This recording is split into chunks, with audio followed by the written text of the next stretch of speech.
होत आहे। या ठिकाणी आदरणीय अपर्णाताई नेरळकर यांच्या हस्ते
समाधियामि साधु साधु साधु तिसरणेन सति पंचशीलं धम्मं साधुकं सुरक्षितं सत्त्वा अपमादेन सम्पादेत साधु साधु साधु साधु साधु नमामि नमामि नमामि धम्मं नमामि नमामि नमामि. आपल्या महानगरपालिकेच्या महापौर पावडेताई, नेरळकरताई सभापती, बालकल्याण, विकास आणि शिक्षण, तसेच पानपटवार साहेब, तसेच फारुक अली साहेब आणि पिंपळे साहेब, मला फक्त 2 मिनिटं बोलण्याची संधी या ठिकाणी संयोजकांना दिलेली आहे. तरी मला सांगायचं आहे की खरोखर या वार्डातील लोक अतिशय चांगले आहेत. 1983ला या बुद्धविहाराची स्थापना झाली तेव्हापासून खरोखर अतिशय मोलाचं सहकार्य या विहारातले म्हणजे या ठिकाणच्या सहयोगनगरच्या वार्डातील लोकांनी अतिशय मोलाचं सहकार्य केलं. म्हणून आज हे फार विशाल अशा प्रकारचं स्वरूप या ठिकाणी दिसायला लागलेलं आहे. या ठिकाणी जे ज्येष्ठ अशा प्रकारचे उपासक होते त्यांनी या बुद्धविहाराचं रोपटे लावलं आणि या रोपट्याला पाणी घालण्याचं काम आम्ही केलं. त्याचबरोबर या ठिकाणी विकासाचं जे काही काम आहे, राजेशदादा बिराडे किंवा आपले प्रफुल्लदादा सावंत यांच्या मार्गदर्शनाखाली आम्ही खरोखर या ठिकाणी नांदेडमध्ये एक असं स्थान निर्माण केलेलं आहे की हे स्थान म्हणजे बुद्ध धर्माचा जो काही विचार आहे, डॉक्टर बाबासाहेब आंबेडकरांचा जो विचार आहे, स्वातंत्र्य, समता, बंधुता, आणि त्याचबरोबर बुद्धाचं जे काही तत्वज्ञान आहे ते तत्वज्ञान सर्वांनी अंगीकारावं, पंचशिलाचं पालन करावं. त्याचबरोबर 10 पारमिता आहे, 10 त्या 10 पारमितांचं पालन करावं. त्या दृष्टीनं आमच्या या वार्डातील महिला मंडळ त्याचबरोबर उपासक अतिशय तत्परतेने काम करतात आणि खरोखर आम्हाला असा हा सोन्याचा दिवस या ठिकाणी उजाडलेला आहे. पावडेताईंनी आम्हाला अगोदरच सांगितलं की तुम्हाला या विहाराच्या विकासासाठी काय लागते ते मला सांगा, मी तुम्हाला देते.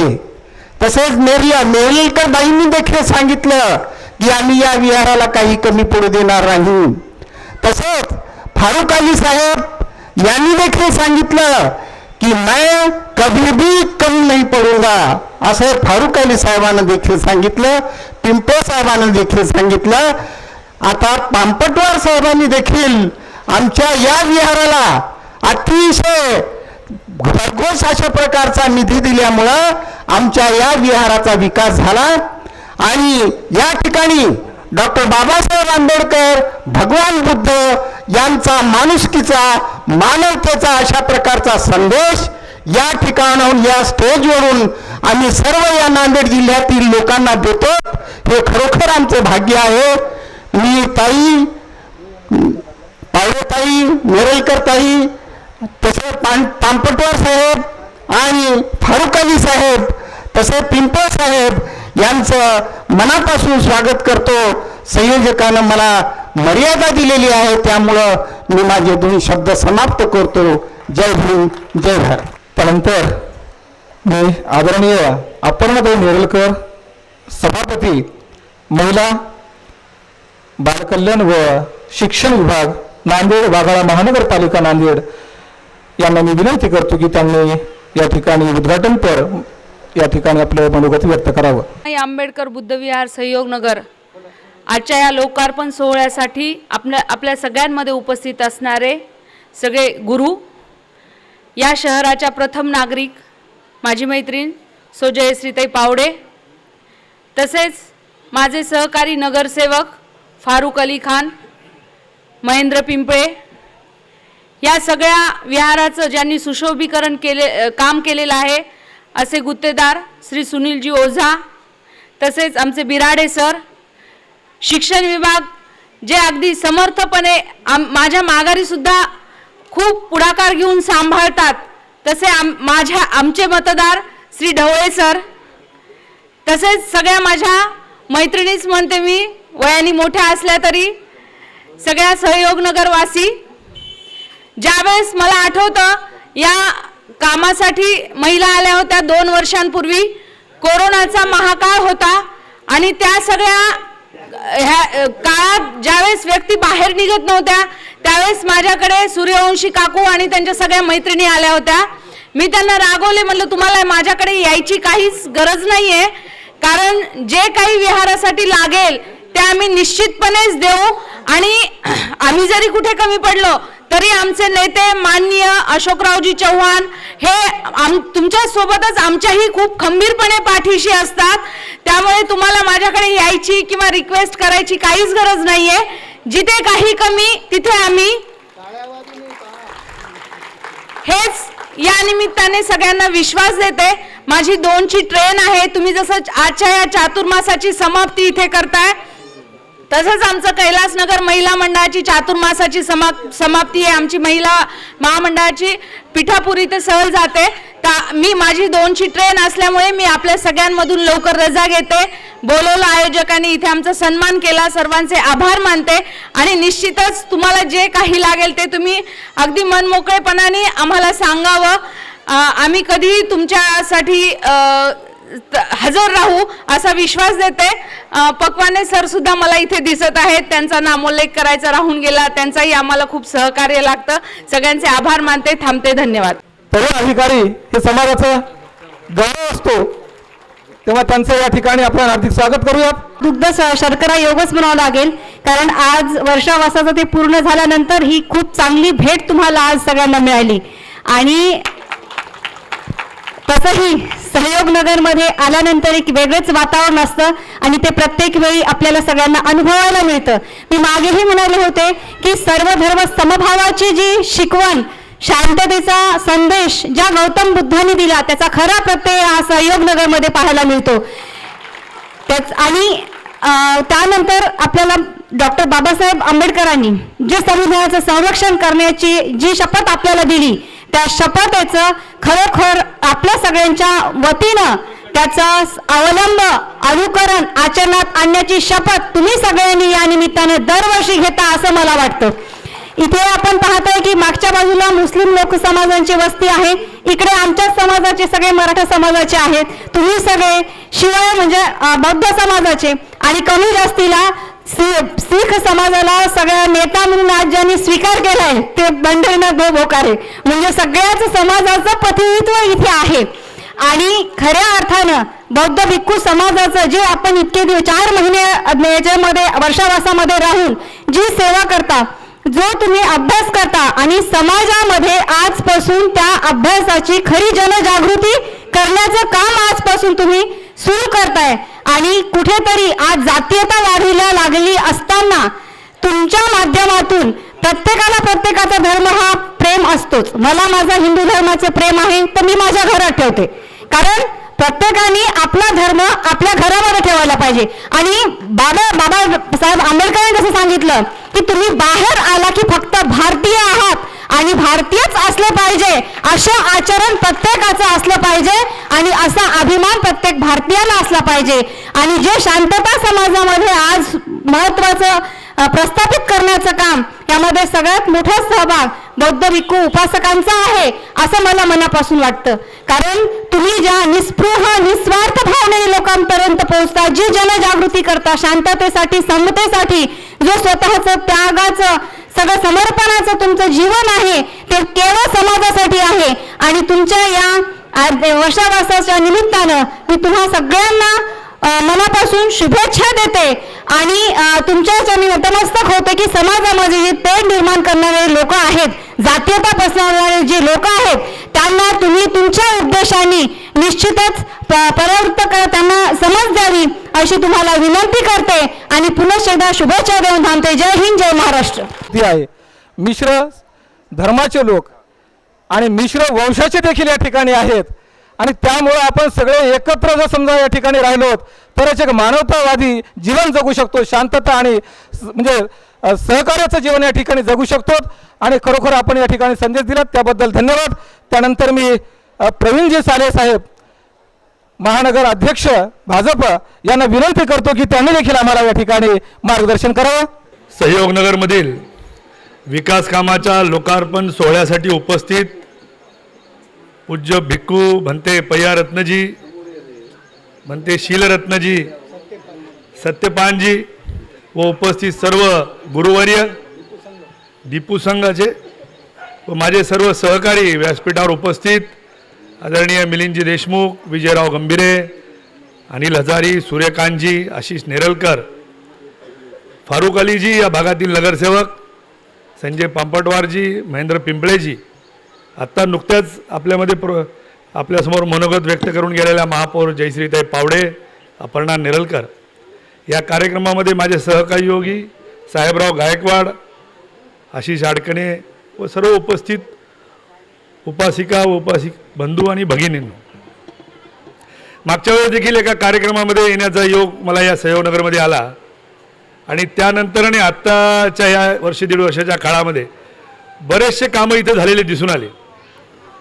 जी गरजेची आहेत, एखादं सभागृह असणं, व्यासपीठ असणं आणि या ठिकाणी समाज मंदिरामध्ये आल्यानंतर आपल्याला ज्या काही प्राथमिक गरजा लागतात एकत्रीकरणासाठीच्या, ती विकास कामं महानगरपालिका, नगरसेवक किंवा ज्यांची दानत आहे, शक्ती आहे असे लोक करू शकतात.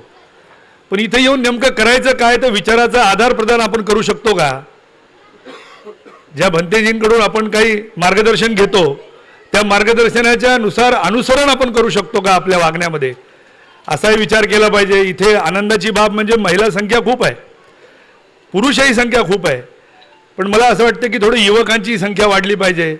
नाहीतर समाज मंदिर, एखादं मंदिर ही केवळ वयोवृद्ध आणि निवृत्तीकडे गेलेल्या लोकांची जागा झाली आहे आणि ज्यांना खऱ्या अर्थाने समाजात मार्गदर्शनाची गरज आहे, व्यसनापासून दूर जाणं, शिक्षण कसं घेणं, आईवडिलाचा आदर्श मानून त्यांच्या केलेल्या त्यागाला समर्पित अशा वृत्तीने वागणं, हे युवकांमध्ये दिसून येत नाही. त्याच्यामुळे कुटुंबाची वाताहत चालली आहे. गोर गरीब 18 पगड जातीतून आलेला माणूस, आदरणीय महामानव डॉक्टर आंबेडकरांनी जे आपल्याला सांगितलं की शिका, संघटित व्हा आणि संघर्ष करा. मी तर शिकले नाही, पण माझा मुलगा शिकला पाहिजे म्हणून जी मायमाऊली भांडे घासते, पोळ्या करते, 4 घरचं काम करते आणि तिची जर मुलं नाही शिकली तर कुटुंबाची वाताहत होऊ शकते. अशाही चर्चेला आता इथं सुरुवात झाली पाहिजे. स्वातंत्र्यपूर्व काळामध्ये मी अनेक वेळेस ही उदाहरणं दिली की भारताला स्वातंत्र्य मिळण्याच्या पूर्वी या देशाचा राजा कुठे जन्मत होता, तर राणीच्या पोटात जन्मत होता. एलिझाबेथ नावाची जी कोणी राणी असेल त्या वेळेला, ती लंडनच्या राजवाड्यात गरोदर राहिली, प्रेग्नंट राहिली, पोटूशी राहिली की लोक इथं सांगायचे आमचा राजा जन्म घेणार आहे. पण ज्या महामानव भारतरत्न डॉक्टर बाबासाहेब आंबेडकरांनी आम्हाला घटना दिली, 15 ऑगस्ट 1947ला आम्ही स्वतंत्र झालो आणि महामानवाच्या घटनेमध्ये अंतर्भाव करताना त्यांनी आम्हाला सांगितलं की यानंतर माझ्या स्वतंत्र भारताचा राजा त्या राणीच्या पोटात नाही तर मताच्या पेटीत जन्म घेईल आणि त्याचा बाप असेल मतदार राजा. म्हणजे एवढी ताकद तुम्हाला दिली. 1947च्या कुठल्याही राजाचं राजापण हे फुकटात आलं नाही, त्याला लढाई लढावं लागायची. हजारो सैनिक मारल्या जायचे, साम्राज्य संपवल्या जायचे, गड किल्ले एकमेकांनी लुटून घेतल्या जायचे. पण 1947 नंतर तुम्हाला पाहिजे असलेला राजा निवडायचे अधिकार, या बोट घेऊन तुम्ही मतदान केंद्रावर गेलं, इथं शाईचा ठिपका लागला आणि पाहिजे त्या माणसाला तुम्ही बटन दाबून निवडून आणलं आणि नको असलेला रावण तुम्ही मारू शकता. इतकी ताकद त्या संविधानाने तुम्हाला आम्हाला दिली. पण त्याची चर्चा आम्ही करतो का? त्याविषयी बोलतो का? लोकशाही ज्यांनी आम्हाला दिली, जी जगमान्य झाली, ज्या महामानवाचं नाव आज जगात आदराने घेतलं जातं की ह्यांनी आम्हाला ही लोकशाही, प्रगल्भ लोकशाही दिली, त्या लोकशाहीला अजून प्रगल्भ करण्यासाठी सर्वतोपरी प्रत्येक व्यक्तीने मतदानाचा राष्ट्रीय कर्तव्य म्हणून हक्क बजावल्यानंतर जे कोणतं सरकार या देशात अस्तित्वात येईल त्या सरकारला आणण्यामध्ये माझा हात होता की नाही हे मतदान केंद्रावर गेल्याशिवाय कळणार नाही. आणि मी खऱ्या अर्थाने बाबासाहेबांच्या शिकवणीचं अनुसरण आपण त्या दिवशी करू. आपण जयंती करू, पुण्यतिथी करू, मेळावे करू, पण त्यांनी दिलेली शिकवणाचं अनुसरण करण्याची जबाबदारी देखील आपली आहे, युवा पिढीची आहे. अजूनही माझ्या देशामध्ये 52, 54, 58, 60% मतदान होत असेल तर 100% जनता काय करते आहे? मतदानापासून दूर का राहिली? मतदान हा केवळ राजकीय विषय नाही आहे. तुमच्या डोक्यातून तुम्ही काढून टाका की मी एका राजकीय पक्षाचा कार्यकर्ता आहे म्हणून मतदानावर भर देतोय. मतदान हे राष्ट्रीय कर्तव्य आहे. त्या महामानवाने दिलेल्या संविधानाच्या अधिकारानुसार तुम्हाला पाहिजे असलेला तो प्रतिनिधी निवडण्याचे सर्व अधिकार तुम्हाला त्या मतपेटीद्वारे मिळाले असताना देखील जर त्या मतपेटीपेक्षा आम्ही दूर गेलो तर आम्ही संविधानाने दिलेले अधिकार वापरत नाही आहोत. आम्ही लोकशाही प्रगल्भ आणि मजबूत करण्यासाठी प्रयत्न करत नाही आहोत. चुकीचा माणूस राज्यकर्ता झाल्यानंतर त्याच्या नावाने 5 वर्ष ओरडत बसण्यापेक्षा आम्ही जर त्या दिवशी सुट्टी न घेता, मिळालेली सुट्टी उपभोगता न भोगता, पाहुण्या रावळ्याकडे कार्यक्रमाला न जाता आधी आपलं राष्ट्रीय कर्तव्य म्हणून सकाळी जर मतदान केलं असतं आणि पाहिजे त्या माणसाला केलं असतं आणि योग्य माणूस सत्तेत आला असता तर ही लोकशाही अजूनही प्रगल्भ होईल. महामानवांनी दाखवलेला मार्ग असेल मग ते छत्रपती शिवराय असतील, महात्मा ज्योतिबा फुले असतील, सावित्रीबाई फुले असतील, महामानव डॉक्टर बाबासाहेब आंबेडकर असतील, त्यांचे विचारच आता आम्हाला तारू शकतात. आज प्रत्यक्षात ते आपल्यात नाहीत पण विचाराच्या माध्यमातून ते रोज आमच्यात आहेत. रोज आम्ही चर्चा करतोय पण सांगितलेल्या मार्गापासून दूर जाऊन ही चर्चा निरर्थक ठरू शकते. ह्या चर्चेला जर सार्थक करायचं असेल, त्यांचे विचार खऱ्या अर्थाने अनुसरायचे असतील, या ठिकाणी समाज मंदिरात येऊन विचाराचं आदान प्रदान करायचं असेल, थोडा मोठ्यांनी सांगितलेलं उद्बोधन प्रबोधन ऐकून आम्हाला त्यातनं काही बोध घ्यायचा असेल तर त्यासाठीची ही समाज मंदिर आहेत, ही प्रांगण आहेत. इथे येऊन अशी सकारात्मक चर्चा जर तुम्ही केल्या, तुम्ही पुढच्या पिढीला शिकवलं की व्यसनाधीन कोण होतोय, कोण मुलगा आहे जो आईला मोबाईलसाठी हट्ट करतो आणि आजच्या काळात धमकी देतो मी जीव देईन, त्या माऊलीचा जीव कसा तुटत असेल. भर वयात आलेला मुलगा जीव देतो म्हणतो, संघर्ष त्याला माहितीच नाही. तुम्ही लहानपणापासून त्याला पाळून पोसून मोठा केला आणि आज तो तुमची जबाबदारी घेण्याच्या ऐवजी स्वतःचं जीवन संपवतो म्हणतो, व्यसनाधीन करणाऱ्या लोकांच्या नेहमी लागतो, शिक्षणापासून दूर जातो, चुकीच्या वाममार्गाला लागतो आणि तुमचं जे किशोर वय होतं, ज्या वयात तुमचं लग्न झालं, माझं लग्न झालं आणि आज म्हातार वयात आलो तरी संघर्ष आपल्या 5वीला पुजलेला. आधी मायबाप गरीब म्हणून आपण संघर्ष केला आणि आता लेकरा बाळाला मोठा करायचं म्हणून आपण संघर्ष केला आणि वयोवृद्ध झाल्यानंतर आपलीच लेकरं निष्क्रिय निघाली, ती काहीच काम करत नाहीत म्हणून आपल्या वाट्याला पुन्हा मरेपर्यंत संघर्ष आला. याला चूक कुणाची आहे? संस्कार देण्याची जबाबदारी माझी आहे, घोड्याला पाण्यापर्यंत देण्याची जबाबदारी माझी आहे. ते घोडा पाणी पिईल की नाही ते बघेल. मग समाजात तुमच्यासारख्या असलेल्या शिक्षिका, निवृत्त डॉक्टर असलेल्या वकील, सुशिक्षित महिला, महिला बचत गट चालवणाऱ्या महिला, आमचे वयोवृद्ध बांधव, निवृत्त अधिकारी यांनी वसा घेतला पाहिजे की महामानवांचे आणि थोड्या मोठ्यांचे विचार जर समाजात उतरवायचे असतील तर निरोगी सुदृढ समाज झाल्याशिवाय आमच्या समाजाचं उत्थान होणार नाही. पण त्यांची शिकवण आम्हाला अनुसरावी लागेल. 50, 60, 70 वर्षापूर्वी शिकवलेलं एखादं उद्बोधन आम्हाला आजही लक्षात ठेवावं लागेल की कुठल्या कठीण परिस्थितीमध्ये त्यांनी सोसलं पण त्यांनी शिक्षण कसं घेतलं, शिक्षणासाठी परदेशी कसे गेले, त्यांना शिष्यवृत्ती कशी मिळाली, त्यातनं शिक्षण घेऊन त्यांनी कशी दिशा आपल्या देशाला दिली, हे सगळं जर आपल्या ध्यानात आपण ठेवलं तर आपल्याकडून चुका होणार नाहीत. नाहीतर केवळ राजकीय दृष्ट्या आपल्या समाजाचं प्रतिनिधित्व करताना, एखाद्या समूहाचं प्रतिनिधित्व करताना मला मान सन्मान मिळतोय म्हणून आपण त्याच गोडीने पुढे जात राहिलो आणि खऱ्या अर्थाने समाजाचं प्रबोधन करायचं आपण विसरून गेलो तर ते चूक ठरेल. ती चूक करण्याचा काळ हा नाही. विज्ञानाने तुमच्या दारामध्ये सगळ्या गोष्टी एकत्र अवेलेबल करून दिलेल्या असताना आज तुमचं लक्ष असणं बारीक गरजेचं आहे. मुलगी पूर्वी कुठे जात होती हे तुमचं लक्ष होतं. मावशी, आत्या, बहीण, काका, मामा एकत्र राहत होते, एकत्र कुटुंब पद्धतीमुळे तुम्हाला कळत होतं. पण आज माझीच मुलगी तोंडाला पडदा बांधून दुसऱ्या कॉलनीत दिसली तर मी ओळखू शकत नाही आणि ती माझ्यासमोरून कट मारून निघून गेली तर मला काय कळणार? मग तिने काय उपद्व्याप करून ठेवला तर ते सहन करण्याची शक्ती माझ्यामध्ये नाही. मी कोलमडून पडेल, माझं कुटुंब उद्ध्वस्त होईल. म्हणून अशा मुली ज्या सवंग लोकप्रियतेच्या मागे चालल्या शिक्षण सोडून, अशी मुलं मी तो मुलींना दोष ह्याच्यासाठी देत नाही की मला ही मुलगीच आहे म्हणून, पण मुलीचा दोष केव्हा आहे जेव्हा मुलाचा दोष असेल तर. आणि आपल्याकडे कसं झालंय, आई काय करते, मुलगा काही करून आला बाहेरून, हुंडारून आला, 4 उकरडी फुकून जरी आला तर पोरीला सांगते दादा आलाय त्याला चहा करून दे. जसं काय दादा लढाईत लढून आलाय मोठी कुठली तरी, म्हणजे प्रचंड मोठे युद्ध करून आलाय. दादा रिकाम टेकडा आहे, ह्याची पार्टी खाल्ली त्याची पार्टी खाल्ली, दादाला काहीच केलं नाही. पण आई उगीच त्या मुलीला शिस्त लावायचं म्हणून सांगते. बिलकुल चांगली गोष्ट आहे, मुलीला शिस्त लावा, पण तुमची मुलगी छेडणारा कुणाला तरी मुलगाच आहे आणि तुमचा मुलगा कुणाला तरी मुलीला छेडतोय, म्हणजे मुलाला आधी आवरलं पाहिजे. मुलगाच आहे जो छेड काढतोय जाऊन, मुली तर आहेतच, पण ज्या पापभिरू आहेत त्यांनाही छेडण्याचं काम मुलगा करतो. म्हणून आपल्या समाजामध्ये मुलगा म्हणजे लाडावलेला आणि मुलगी म्हणजे तिला शिकवलं पाहिजे, परक्याच्या घरी गेल्यावर स्वयंपाक आला पाहिजे, नीटनेटकं राहता आलं पाहिजे. म्हणून सगळ्या गोष्टी मुलीवरच, सगळे संस्कार मुलीवरच. आणि मुलाची जबाबदारी कोण घेणार? आणि तुमचा मुलगा हुंडारून दुसऱ्याच्या मुलीला त्रास देत असेल तर तो काय वळू आहे का गावचा सोडलेला? मग ह्याची जबाबदारी कोण घेणार? आणि हा विषय जरी क्षुल्लक वाटत असला तर केवळ पुस्तकी ज्ञान घेऊन उपयोग नाही, हे वास्तव आहे आणि या वास्तवाची चर्चा करणे गरजेचं आहे. अशा हजारो केसेस होऊ लागल्या आहेत आणि त्याच्यातनं कुटुंब उद्ध्वस्त व्हायची वेळ आली. आता आपण छोट्या कुटुंबात आलो. एखाद्या मुलाला जर विचारलं एकत्र कुटुंब पद्धती तुला माहिती आहे का, तो म्हणतो हो, गेली 3 वर्ष आई आणि बाबा एकत्र राहतो, आम्ही एकत्र कुटुंब. म्हणजे आई बाबा एकत्र राहतात म्हणजे एकत्र कुटुंब. हे काका मावशी मामा तर त्याला माहितीच नाही, कारण आई वडील 4-5 वर्षापेक्षा जास्त एकत्र राहत नाहीत.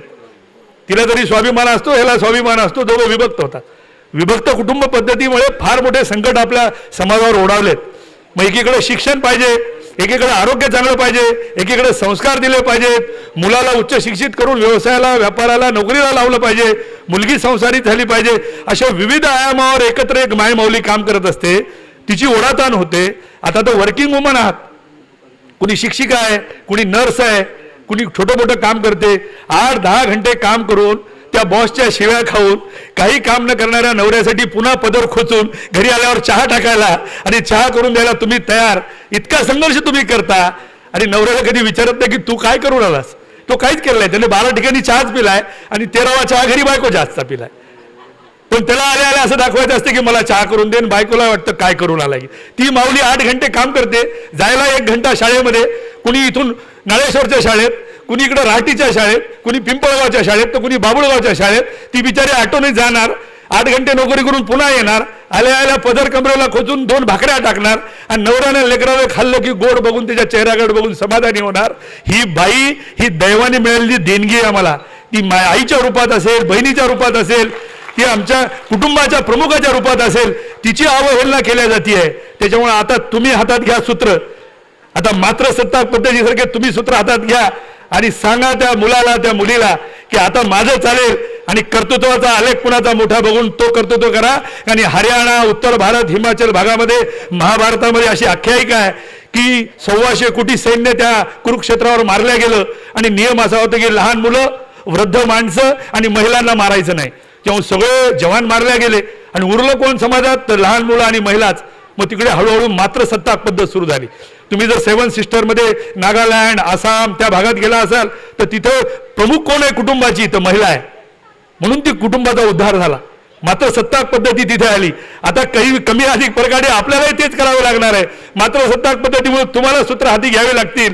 काय चांगलं वाईट हे संस्काराच्या माध्यमातून सांगावं लागेल. अशा अर्थाने जर तुम्ही चर्चा घडवल्या तर या प्रांगणात येण्याचं फलित तुम्हाला मिळेल. इथे येताल, गौतम बुद्धाचं जे शिकवण आहे त्याचं अनुसरण करताल, महामानवाच्या शिक्षाचे अनुसरण करताल, पण वास्तव काय समाजात चाललंय याची चर्चा घडवून आणताल. आणि या सांगोपांग झालेल्या चर्चेमधून एक सुदृढ समाज म्हणजे सुदृढ कुटुंब आधी तयार करावं लागेल. आणि कुटुंब आणि व्यक्तीचा समुच्चय म्हणजे समाज तयार होतो. आणि एक सुदृढ समाज तयार होईल जो राष्ट्रीय कर्तव्य ओळखेल, आपली जबाबदारी ओळखेल. तुम्हाला माहिती आहे काय, परदेशामध्ये महामानवांनी सांगितलं, परदेशामध्ये लोक घरामध्ये घाणेरडं राहतात का ते त्यांचं घर आहे. त्यांनी चड्डीवर राहावं, उघडं राहावं, घरात कसं फिरावं, आंघोळ हा त्यांचा विषय. आणि घराच्या बाहेर पडल्याबरोबर ते टाय कोट लावून रांगेत उभारतात, पार्किंगला उभारतात, green light, red light, parking सगळं पाळतात. नेमकं भारतामध्ये उलटं झालंय. आम्ही घरामध्ये देवदेव करतो, स्वच्छ राहतो, आंघोळ करतो, पूजा करतो, स्वच्छ केलेला स्वयंपाक जेवतो आणि घरातून बाहेर पडल्यावर तंबाखू खाल्ली की पहिली पिचकारी दारातच मारतो. त्या सिग्नलचा लाईट मीच तोडतो का तर मला कोण अडवते, त्या रांगेला मीच तोडतो का तर मी नेता आहे. म्हणजे मी सार्वजनिक जीवनामध्ये एकदम गदिच्छ राहतो आणि घरामध्ये स्वच्छ राहतो. आणि आम्हाला परदेशांचं अनुकरण करायची सवय लागली. परदेशात असं होत नाही. परदेशात चौकटीच्या आत तुम्ही तुमचा धर्म समाज जे काय बाळगायचे ते बाळगा. चौकट ओलांडून बाहेर समाजात आल्याबरोबर तुम्हाला घटनेने दिलेल्या प्रत्येक अधिकाराचं आणि जबाबदारीचं पालन करावं लागेल. हे परदेशात होतं म्हणून तिथला समाज प्रगतिशील झाला. आम्ही आम्हाला समाजाला गृहीत धरलंय. मी कुठेही गाडी पार्क करतो, कुठेही लघवीला जातो, कुठेही थुंकतो, कुठेही तंबाखू खात उभारतो, कुठे गप्पा मारतो. हे सार्वजनिक ठिकाणी आम्ही करू शकतो. हा समज आपल्या समाजाचा झाला. इथपासून या छोट्या छोट्या गोष्टीपासून आपल्याला शिकत गेलं तर निश्चितच आपण एक चांगला सुदृढ समाज तयार करू अशी अपेक्षा तुमच्याकडून व्यक्त करतो. मोठ्या संख्येने महिला भगिनी आल्यामुळे महिलांच्या विषयी बोलण्याच्या ओघात माझ्याकडून जर तुम्हाला असं काही वाटलं असेल की मी अवघं बोललो तर तुमची क्षमा मागतो. किंवा पुरुष बांधव जरी बसले असते तरी आता कुठल्या तरी वयाच्या 50व्या वर्षाच्या टप्प्यात आता समाजाचं ऋण देणं लागतो आपण, म्हणून समाजासाठी काहीतरी केलं पाहिजे असा विचार करून आपण आता समाजसेवेमध्ये रुजू व्हावं अशी अपेक्षा व्यक्त करतो. नाहीतर करू ना आपण काय. आता मुलगा शिकतोच आहे, तो IAS होईल मग करू, मग तो IPS झालं करू, त्याचं लग्न झालं की करू. पण समाजसेवा माझ्याकडून काही घडत नाही. लोकांकडून अपेक्षा मात्र वाढत जातात की ह्यांनी असं केलं पाहिजे त्यांनी. आणि चॅरिटी बिगिन्स ॲट होम म्हणतो ना आपण, घरापासून सुरुवात झाली पाहिजे. तर चांगुलपणा आपल्यापासून आपल्या कुटुंबापासून तुम्ही सुरू कराल अशा सकारात्मक चर्चा या प्रांगणात होतील. आणि त्यानंतर महामानवाचे विचार खऱ्या अर्थाने गावोगाव गल्ली गल्ली आणि कुटुंबापर्यंत आपण पोहोचू शकून एक सुदृढ समाज निर्माण करू शकू अशी अपेक्षा तुमच्याकडून व्यक्त करतो. आणि आयोजकांनी मला बोलून या ठिकाणी माझा सन्मान केला, मला बोलण्याची संधी दिली, त्याबद्दल त्यांचे आभार मानून या ठिकाणी थांबतो. खूप खूप धन्यवाद. ती जी काही संस्कृती आहे ती पूर्वीची मातृसत्ताकच होती. ती पितृसत्ताक कधी झाली याचं आता संशोधन करावं लागेल. आणि पुन्हा त्या मातृसत्ताक संस्कृतीमध्ये येणं आपल्याला अपेक्षित आहे. कारण महाभारताचं पाहिलं तर आपले जेवढे काही राजे वगैरे आहेत ते सगळे मायच्याच नावाने ओळखले जातात.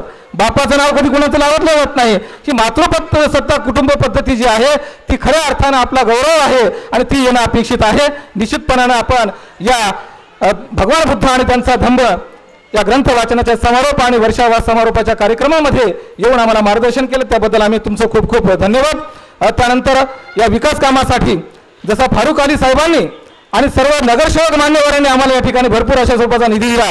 आता आमचं आणखीन एक मोठं काम आहे या ठिकाणी.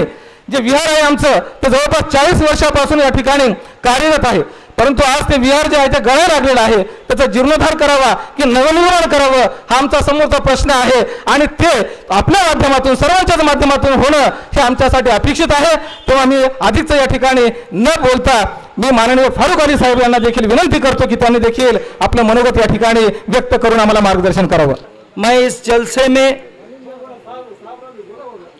भारत रत्न बल्कि मैं ये कहूँगा कि विश्व रत्न बाबा साहब अम्बेडकर की खिदमत में सलाम पेश करता हूँ, जिन्होंने इस विशाल देश की घटना लिखी और इसमें सब समाज के गोर गरीबों का ख्याल रखते हुए उन्होंने उसके अंदर जीने का हक दिया हमको और लड़ाई लड़ने का हक दिया. और उसके बाद इस स्टेज पर बैठे हुए भिक्खू संघ समाज और इनके अध्यक्ष हमारे यहाँ के मान जी को इस नगरी में सहयोग नगर में 10 साल का अरसा हो चुका है खिदमत करते करते. मैं उनको भी इस बात की मुबारकबाद देता हूं जिन्होंने इस 10 साल आज 10 साल हो चुके हैं इनको 9 साल बहुत बड़ा अरसा हो सकता है. 9 साल जिन्होंने बड़ी खूबसूरती से अपने फ़राइज़ को अंजाम दिया. मैं उनको उनका धन्यवाद देता हूं और हमेशा मेरी उन्होंने तायीद की, इसके लिए मैं इनका शुक्रगुजार हूं.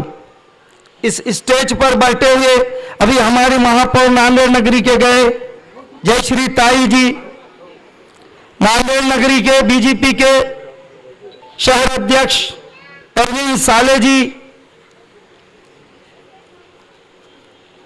मिलिंद देशमुख साहब, बोकारे साहब, हमारे नांदेड़ नगरी नगर पालिका के अधिकारी पकवाने साहब और हमारे इस शहर के नगर सेवक पंपटवार साहब, टिम्पले साहब, निरड़कर साहब और हमें बार बार इस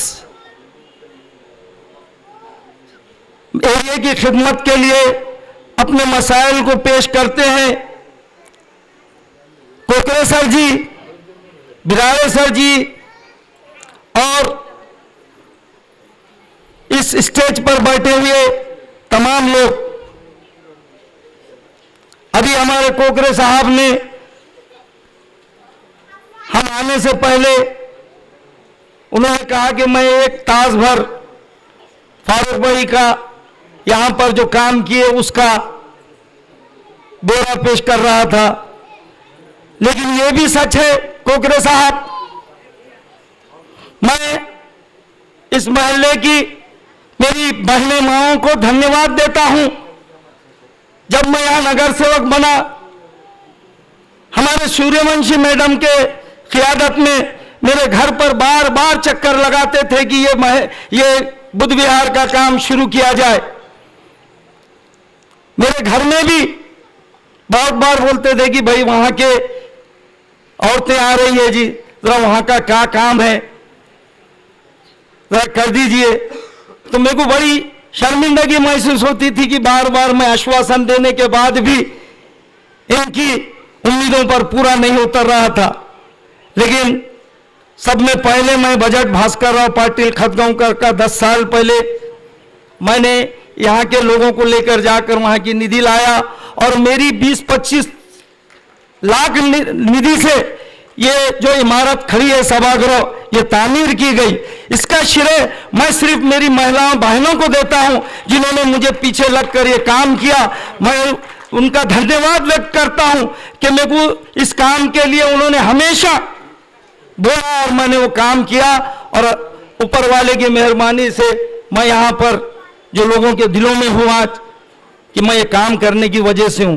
हम जो काम करते हैं नगर सेवक, ये आपकी बदौलत ही करते हैं, जो आपने विश्वास रखकर हमें भरोसा करके आज मुझे तकरीबन 15 साल से कंटिन्यू चुन के दे रहे हैं। आपका मैं शुक्रिया अदा करता हूं और इसी तरीके से आने वाले इलेक्शन में भी मैं आपसे ये विनती करता हूं कि आपका साया मेरे सर पर हमेशा रखे और मुझे कामयाब कीजिए। ये वक्त तो इलेक्शन का नहीं है, लेकिन बड़ी खुशी होती है आपसे मिलकर कि आप मेरे कामों को सराहते हैं, और तब तक आपकी ताकत हम नगर सेवकों को नहीं मिलेंगी, अवाम की ताकत, लोगों की ताकत, तो यकीनन हम काम नहीं कर सकते। आपकी ही बार बार टोकने की वजह से हमारे अंदर एहसास जागता है और हम वो काम को अपने तकमील तक पहुंचाते हैं। बहुत काम हुआ इस सहयोग नगर के एरिया का, इस मंदिर के, लेकिन अभी अंतर्गत रस्तों की जब बात आती है तो यहाँ के तकरीबन ये जो सामने का रोड है वो भी मैंने मंजूर कराया, 20 लाख निधि दिया है और उस काम का वर्क ऑर्डर भी मिल चुका है। पवार नाम का गुत्तेदार है, मैं किसी साहब को यहाँ पे फोन नंबर भी दिया उसका कि बार बार आप फोन लगाकर वो काम कीजिए, शुरू कीजिए। मैं तो उसको बोल रहा हूँ, लेकिन कुछ थोड़ी सी अड़चनों की वजह से वो काम रुका है। वो ऑफिस की अड़चन है, वो दूर हो जाएगी और जल्दी ही ये काम शुरू हो जाएगा। और मैं आपको ये आश्वासन देता हूं कि सामने का जो गेट है कमान के पास का, वहां के भी पेवर ब्लॉक का काम मंजूर हो चुका है, वो भी वर्क ऑर्डर मिला है और कुछ ही दिनों में वो काम शुरू हो जाएगा। और मैं आप तमाम लोगों का शुक्रगुजार हूं जो हर वक्त यहां पर कोई भी कार्यक्रम होता है मुझे अपने दिलों में मोहब्बत की खातिर याद रखकर आप लोग मुझे दावत देते हैं और मैं हाजिर होता हूं। लिहाजा मैं तमाम लोगों का शुक्रगुजार हूं कि आप इसी तरीके से मेरे ऊपर अपनी मोहब्बत कायम रखें। शुक्रिया, धन्यवाद। या ठिकाणी माननीय डॉक्टर जनार्दनजी पकवान साहेब उपस्थित आहेत, महानगरपालिकेचे ऑडिटर। मी त्यांना विनंती करतो की त्यांनी देखील या ठिकाणी मार्गदर्शन करावं। शहराच्या प्रथम नागरिक जयश्रीताई पावडे, सभापती नेरळकर मॅडम आणि समोर बसलेल्या सर्व बौद्ध भिक्षू उपासिका आणि सर्व नागरिकांना, मला काही फार भाषण करता येत नाही, फक्त आमचे राजेशजी म्हणाले त्यामुळे मी 1-2 शब्द सांगणार आहे। ज्यावेळेस मी MPSCचा अभ्यास करत होतो त्यावेळेस एक शब्द वाचण्यात आला होता की अत्त दीपो भव, आणि त्या नावाचं एक पुस्तक वाचलं होतं। तेव्हापासून माझ्या मनात हे होतं की बाबा हे अत्तदीपोभव आलं कुठून किंवा याचा अर्थ काय आहे. आणि जेव्हा ते वाचत गेलो त्याच्यानंतर लक्षात आलं की एक स्वतःला स्वयंप्रकाशित करणे किंवा स्वतःची आत्मओळख करून घेणे आणि त्याला अत्तदीपोभव म्हणलं जातं. आता जेव्हा आपण स्वतःची ओळख करून घेतो तेव्हा त्यातून आपल्या स्वतःच्या ओळखीबरोबर आपण आपल्या समाजाची देखील ओळख करून घेत असतो आणि समाजासोबत आपलं राष्ट्र देखील घडत असतं. ज्याप्रमाणे बौद्ध वाङ्मयात अत्तदीपोभव म्हणलेलं आहे त्याप्रमाणे ज्ञानेश्वरीत देखील असंच म्हणलेलं आहे की ओम नमोजी आद्या वेद प्रतिपाद्या जय जय स्वसंवेद्या आत्मरूपा. शेवटी धर्म कोणता आहे याला महत्त्व नाही, पण प्रत्येक ठिकाणी हेच सांगितलेलं आहे की तुम्ही स्वतःची ओळख करून घ्या आणि स्वतःची ओळख करताना प्रत्येकानं आपल्या स्वतःसोबत आपल्या समाजाचा देखील विकास केला पाहिजे. त्याचबरोबर समाजाचा विकास करताना मग बाबासाहेबांनी दिलेली त्रिसूत्री आठवली की प्रज्ञाशील आणि करुणा. प्रज्ञा म्हणजे स्वतःमधील सत्सत विवेकबुद्धी जागृत करणे. सत्सत विवेकबुद्धी किंवा तर चांगलं काय वाईट काय याच्यामधला आपल्याला भेद करता आला पाहिजे. ज्यावेळेला आपण हा भेद करायला शिकू त्याच वेळेस आपल्यामधील शील जागृत झालं पाहिजे आणि चांगल्या शीलातून चांगला समाज निर्माण होतो. चांगल्या समाजातून चांगलं राष्ट्र निर्माण झालं पाहिजे आणि त्या चांगल्या शीलाच्या परिणामी आपल्याला आपोआप आपल्यामध्ये करुणा उत्पन्न होते. आणि करुणा म्हणजे काय तर आपल्याला पददरीत किंवा आपल्या सोबत जातीविरहित संस्था निर्माण करण्याकरता जे काही लागत असेल आणि त्याच वेळेस आपल्यातील जे काही गरीब असतील जे समाजातील शेवटचा घटक आहे त्या सर्व शेवटच्या घटकाला आपल्यासोबत घेऊन चालता आलं पाहिजे. त्यांच्याबद्दल आपल्याला आत्मीयता वाटली पाहिजे, ती म्हणजे करुणा. आणि ह्या प्रज्ञाशील आणि करुणा यांच्या एकत्रित करण्यामुळं आपण एक नवा चांगला भारत निर्माण करू शकू एवढंच या मला सांगायचं आहे. तर प्रत्येकानं आपल्यामध्ये अत्तदीपोभव आणि प्रज्ञाशील करुणा याप्रमाणे आपल्या स्वतःच्या आचरणामध्ये बदल करावा, आपले आचरण चांगले करावे आणि एक नवीन चांगला भारत निर्माण करण्यास आपण सर्वांनी हातभार लावावा एवढेच बोलतो. धन्यवाद. मी संपूर्ण टिप्पण्या, मी संपूर्ण नकाशे, मी संपूर्ण कागदपत्र आपल्या कोकळे साहेबांच्या आणि बिराडे साहेबांच्या व्हॉट्सअपवर दिलेले आहेत. कोणासमोर हात पसरण्याची गरज नाही. आपल्याला डॉक्टर बाबासाहेब आंबेडकरांनी आणि तथागत भगवान गौतम बुद्धांनी एकदम आपल्याला सशक्त बनवलेलं आहे. त्या आणि तुम्ही मला आशीर्वाद दिला म्हणून मी नगरसेवक झालो. त्या नगरसेवकाच्या काहीतरी पान फेडण्यासाठी मी 60 लाख रुपये दिलेत. तुम्ही परस्पर माझ्या माघाऱ्या विचारू शकता, कारण की मी तथागत भगवान गौतम बुद्ध आणि भंतेजीच्या समोर मला खोटं बोलता येत नाही आणि मी बोलू शकत नाही. आपल्या 22 प्रतिज्ञांमधली हे पहिली प्रतिज्ञा आहे. मी समाजाची काय सेवा करतो, कशी करतो, तुमच्या हृदयाला माहीत आहे. मी दरवर्षी 15-16 लाख रुपये स्वतःच्या पदराचे खर्च करून विनामूल्य मोफत बुद्ध दर्शन सहल करतो. आपल्या भगिनी याच्यातल्या माझ्यासोबत आलेल्याच आहेत. म्हणून मी कोकळे साहेबांना विनंती करतो की हे जे बुद्ध विहार आहे हे माझं पहिल्यापासूनच स्वप्न होतं आणि आहे, परंतु काही तांत्रिक अडचणी निर्माण केल्यात, करणाऱ्यांनी तांत्रिक अडचणी निर्माण केल्यात, कायद्याच्या काहीतरी तिथं फाटा टाकल्यात आणि इथं येऊन सांगायचं की समाजाचे काहीतरी विघटक असतात. अरे कोण समाजाचं विघटक आणि कोण दुर्भाव निर्माण करते हे स्वतः तुम्ही प्रत्यक्षात पाहणी करा. आणि कोकरे साहेबांकडून मला असं अपेक्षा आहे कोकरे साहेबांकडून की तुम्ही काय झालं काय नाही झालं, 60 लाख रुपये तिथं सँक्शन झालते का अशी दिशाभूल न करता तुम्ही सांगा इथं 60 लाख रुपये झालते.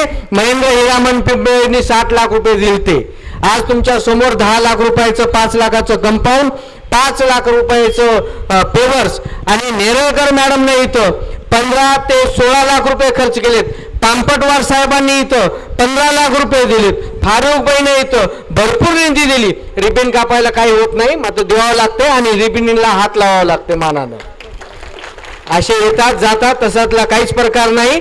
मला एक म्हणायचंय की बाबासाहेब आणि तथागत भगवान गौतम बुद्धांना हात पसरू नका म्हणलेत. तसंच मी माझ्या मातांना आणि माझ्या बांधवांनी दुसऱ्यासमोर हात पसरू नये म्हणून 60 लाख रुपये दिलेत. ठीक आहे, मला थोडंसं भाषण करायचं नव्हतं, या गोष्टीचा फक्त खुलासा करायचा होता म्हणून मी तुमच्यासमोर माईक घेतलं. मला काय भाषण तेवढं येत नाही. धन्यवाद. जय भीम. सांगितलं त्याच्यामध्ये 100% तथ्य आहे, परंतु ज्या तांत्रिक अडचणी ज्या त्यांनी बोलून दाखवल्या त्या सोडण्यासाठी मार्ग काढणं गरजेचं आहे. निश्चित मार्ग निघेल. त्यानंतर मी पूज्य भिक्खू संघास विनंती करतो की आपण पिंपळे साहेबांनी दिलेल्या निधीचं भूमिपूजन करावं. बाकी सर्व उपासक उपासिकांनी याच जागेवरती बसावं. त्यानंतर पूज्य भिक्खू संघाची धम्मदेसना या ठिकाणी संपन्न होणार आहे. त्यामुळे आपण आपली जागा सोडायची नाही. केवळ 2 मिनिटांमध्ये त्या ठिकाणी भूमिपूजनाचा कार्यक्रम भिक्खू संघाच्या उपस्थितीत होईल आणि पुढील धम्मदेसना भिक्खू संघाच्या मार्फत या ठिकाणी प्रदान होईल. नमो तस् भगवतो अरहतो सम्मा संबुद्धस्स. नमो तस् भगवतो अरहतो सम्मा संबुद्धस्स. नमो तस् भगवतो अरहतो सम्मा संबुद्धस्स. देव आणि मनुष्याचे शास्ता महाकारुणिक तथागत भगवान सम्यक संबुद्ध, तथागतांचा सद्धम्म, तथागतांचा श्रावक संघ या 3 रत्नाला विनम्र अभिवादन. विश्वरत्न बोधिसत्व परमपूज्य डॉक्टर बाबासाहेब आंबेडकर यांच्या महान धम्मक्रांतीला संपूर्ण आयुष्य समर्पण. भिक्खू शीलरत्नजी थेरो यांच्या या वर्षावास समाप्ती या कार्यक्रमाला उपस्थित आमचे ज्येष्ठ भिक्खू डॉक्टर सत्यपालजी महातेरो यांनाही विनम्र अभिवादन. आमचे धम्मबिंदू भिक्खू सुभूती, भिक्खू शीलरत्न, भिक्खू कमलशील, कमल धम्मो, श्रामणर पंजारकीत सर्व सन्माननीय आपल्या या विभागाचे या काम करण्यासाठी जे काही आपल्या या नांदेड नगरीच्या महापौर हे सर्वच जे काही सन्माननीय उपासक उपासिका तथा बालक बालिकांनो, आपण या ठिकाणी भिक्खू शीलरत्न थेरो यांना उपसंपदा होऊन 10 वर्ष कंप्लीट झाले. त्यांच्या समवेत त्यांचे सोबत असणारे आमचे भिक्खू सुभूती सुद्धा दोघेही या वर्षीपासून त्यांना थेरो ही जे काही भिक्खू संघाची एक 10 वर्षापर्यंत आता ते धम्मामध्ये स्थिर झालेत आणि त्यांना आता सुंदररित्या धम्माचं कार्य ते करू शकतात. अशा पद्धतीने आता यापुढे आपण सर्वांनीच त्यांना थेरो म्हणून म्हणायचं आहे, सर्वांनी साधुकार द्यायचा आहे. उपासक उपासिकांनो, वर्षावास कालावधीमध्ये भिक्षूंना बोलावून चिवरदान, परिष्कारदान आदी दान देणे बुद्धांच्या काळापासून चालत आलेली ही सुंदर अशी प्रकारची श्रेष्ठ संस्कृती आपण जतन करण्याचं काम करत आहोत. आपण पाहिलेलं आहे की बुद्धांच्या नंतर अनेक भिक्षूंनी ठिकठिकाणी वर्षवास संपल्याच्या नंतर ठिकठिकाणी प्रवचन देण्यासाठी, धम्मदेसना देण्यासाठी बुद्धांचा हा खरा संदेश, उपदेश लोकांपर्यंत पोहोचवण्यासाठी धम्मवाहक म्हणून, धम्मसंदेश वाहक म्हणून अनेक मोठ्या मोठ्या भिक्षूंचे योगदान आहे. तेव्हापासून आजपर्यंत ही प्रथा किंवा ही संस्कृती जतन करण्याचं काम आपण करत आहोत. उपासक उपासिकांनो, आता आपण पाहिलेलं आहे की आपल्या सर्वच या विशेष म्हणजे माता रमाई बुद्धविहार या सहयोगनगर या विहारामध्ये जे काही सुंदररित्या हे काम झालेलं आहे, हे सर्व आपलेच पैसे आहेत, कुणी कुणाच्या खिशातून दिले नाहीत, आहे की नाही? हे सर्व आपल्याला व्यवस्थित आपण त्यांना निवडून दिलं, त्यांनी आपल्या भागाचा, आपल्या या परिसराचा हे करण्यासाठी आता महेंद्र पिंपळे यांनी केलेला उल्लेख आहे की नाही. या आपल्या भागामध्ये आपण त्यांना निवडून दिल्यामुळे आपल्याला निधी द्यावाच लागणार आहे. ती निधी ते काय त्यांच्या खिशातून देत नाही, ती शासनाची आहे. आपले पैसा जमा होतात कोणत्या ना कोणत्या मार्गातून, ते दिला आणि त्यांनी सुंदर काम केले. सर्वांचा धन्यवाद. असे काम केले पाहिजेत, काम झालं पाहिजे आणि त्यांचाही उल्लेख नावाचा केला पाहिजे. मी काय विरोध म्हणणार, केले पाहिजे, परंतु हे आपण जे केलं, आपल्याला जे अधिकार आहेत त्याच्या अंतर्गतच सर्व आहे, त्याच्या बाहेरचं काही नाही. आपल्या या परिसराला पैसा दिला पाहिजे, निधी दिली पाहिजे. त्याचं जे कोणी इथले या प्रभागाचे जे कोणी प्रमुख आहेत त्यांनी ती निधी वापरून ते काम केलं पाहिजे, करून घेतलं पाहिजे. हे सगळी तरतूद डॉक्टर बाबासाहेब आंबेडकरांनी आपल्या भारतीय राज्यघटनेमध्ये केले म्हणून हे आपल्याला मिळू लागलेलं आहे. अन्यथा आपल्याला साधी झोपडी नव्हती हो, पैसे तर लाखानं कुठले आले होते का आपल्या पूर्वजाला? नव्हतं. हे आपल्या बापानं सगळं करून ठेवलं म्हणून पळून पळून इकडे येऊन सगळ्यांना द्यावं लागले, करावं लागले. हे डॉक्टर बाबासाहेब आंबेडकरांची देण आहे, कुणाच्या एखाद्या वैयक्तिक व्यक्तीची देण नाही. ही सगळी देण डॉक्टर बाबासाहेब आंबेडकरांची आहे. डॉक्टर बाबासाहेब आंबेडकरांमुळे आम्हाला हे सगळं वैभव मिळू लागलेलं आहे. आणि म्हणून आज सुंदररित्या भिक्खू संघाच्या जे काही वर्षावास समारोपाचा जो काही कार्यक्रम असा जो होत आहे, त्याचं सर्व श्रेय आम्ही बोधिसत्व परमपूज्य डॉक्टर बाबासाहेब आंबेडकरांच्या धम्मक्रांतीमध्ये डॉक्टर बाबासाहेब आंबेडकरांच्या धम्मक्रांतीला पुढे नेणारे भिक्खू आम्ही आज जे काही समाजामध्ये काम करत आहोत, हे सर्व जे काही आहे ते मी पुन्हा म्हणेल की डॉक्टर बाबासाहेब आंबेडकरांमुळे आहे. आणि म्हणून उपासक उपासिकांनो, आता आपण चांगल्या पद्धतशीरपणे सुंदररित्या वर्षावासाचा कार्यक्रम किंवा कोणतेही कार्यक्रम आपण सुंदररित्या पार पाडत आहोत, करत आहोत. आताच या ठिकाणी जे काही महेंद्र पिंपळे यांनी उल्लेख केला की 60 लाखाचा निधी दिला आणि पूज्य भिक्खू सत्यपालजी महाथोर यांनी त्या कामाचं भूमिपूजन करून आले. काही तांत्रिक अडचणीमुळे काम रुकलं, पण याच्या पुढे ते होईल. अतिशय चांगली गोष्ट. आपण हे सर्वच जे काही काम आहेत, पैसा आहेत, समाज हितासाठी, समाजामध्ये सुसंस्कार घडण्यासाठी किंवा समाजाला योग्य मार्गदर्शन देण्यासाठी या सर्वच पैशाचा किंवा या सर्वच या वस्तूचा उपयोग झाला पाहिजे, या संपत्तीचा उपयोग झाला पाहिजे. आणि खऱ्या अर्थाने आपल्याला जिकडे तिकडे भिक्खू ट्रेनिंग सेंटर निर्माण करण्याची अतिशय आवश्यकता आहे. आज या परिसरामध्ये गेल्या अनेक वर्षापासून भिक्खू शीलरंदजी राहतात. फारसे शिकलेले नाहीत, तरी पण सुंदररित्या सर्वांना घेऊन, सोबत घेऊन काम करतात. आणि सुंदर त्यांच्या मार्गदर्शनानुसार इथे एक हॉल झाला. जे जे काही त्यांनी समाजांनी म्हणजे जे जे काही त्यांनी मागल्या त्यांनी दिल्या, इथे काम होऊ लागलेलं आहे. आता सुंदर एवढ्या लोकांना बसण्यासाठी हे सगळे काय पेअर ब्लॉक हे सगळं केलेलं आहे. मी आधीच उल्लेख केल्याप्रमाणे हे सर्व आपल्याला मिळणारच आहे, परंतु डॉक्टर बाबासाहेब आंबेडकरांच्या वचनाप्रमाणे आपल्याला व्हावं लागेल, आपल्याला शिकावं लागेल, संघटित व्हावं लागेल आणि संघर्ष करावा लागेल. संघटित जर झालं तर या देशाचा पंतप्रधान नरेंद्र मोदी सुद्धा इथे येऊन या देशामध्ये ठिकठिकाणी देऊन त्यांना करावं लागणार आहे सगळं. पण आपल्या संघटनेला महत्व आहे, संघटित राहण्याला महत्व आहे. संघटनेमध्ये आपले एकत्रित येण्यामध्ये एवढी ताकद आहे.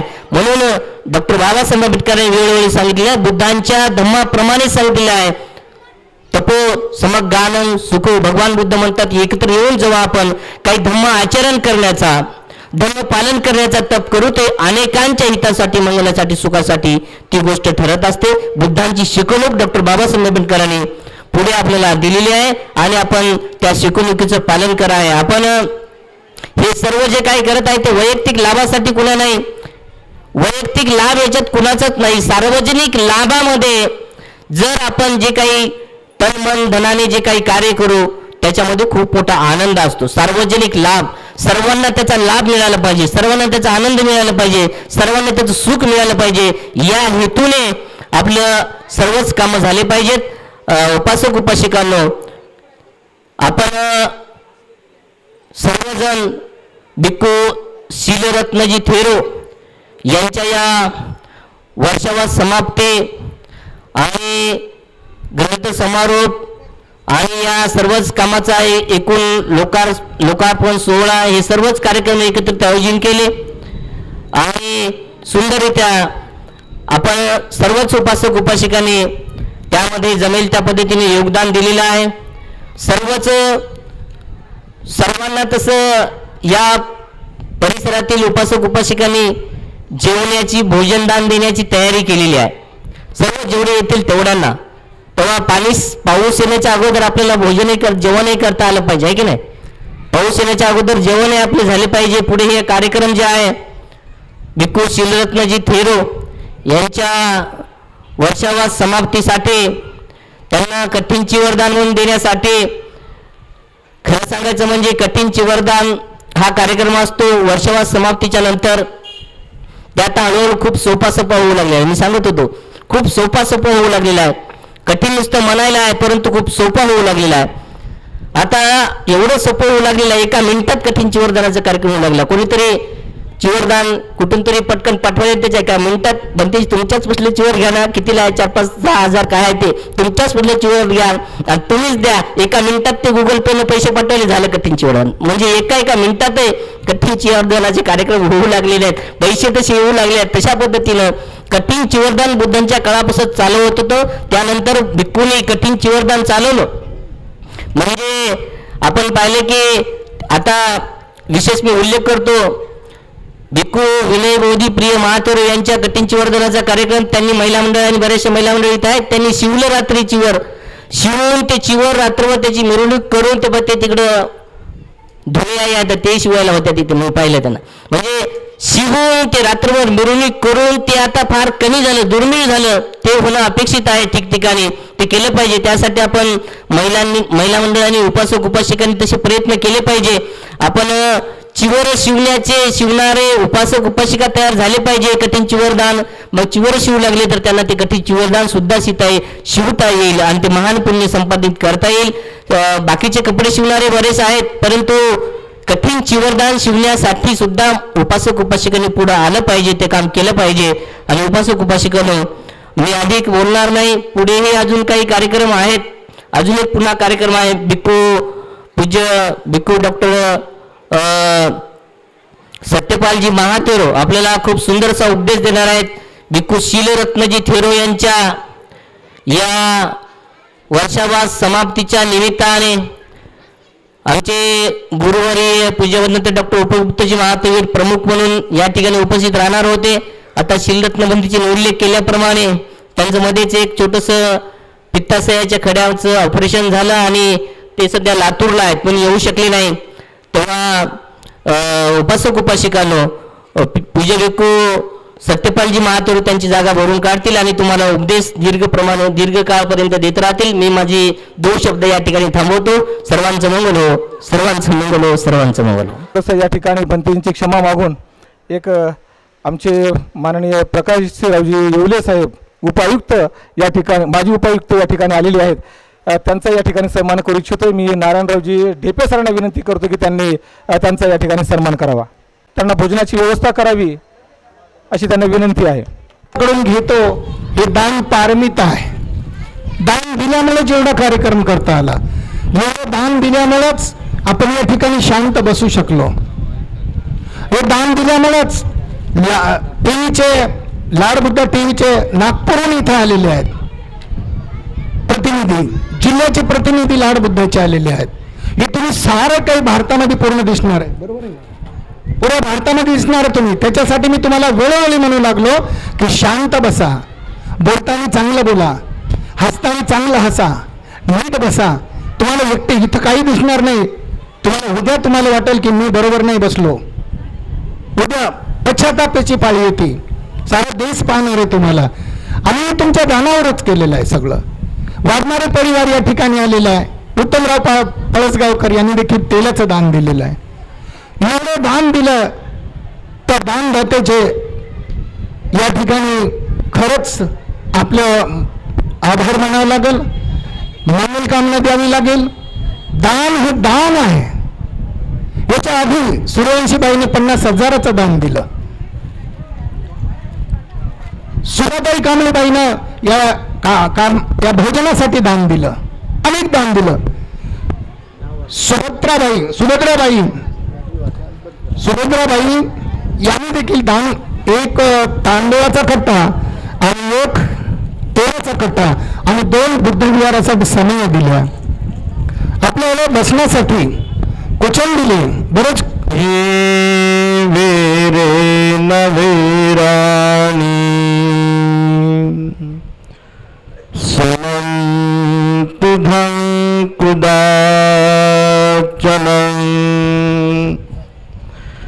अवेरे नच्च सम्मती हे सधम्मो सनंतनो.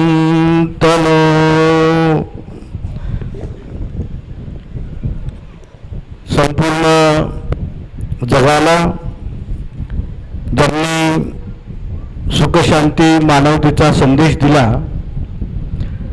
असे विश्व शांतीदूत महाकारुणिक तथागत भगवान बुद्ध बोधिसत्व भारतरत्न डॉक्टर बाबासाहेब आंबेडकर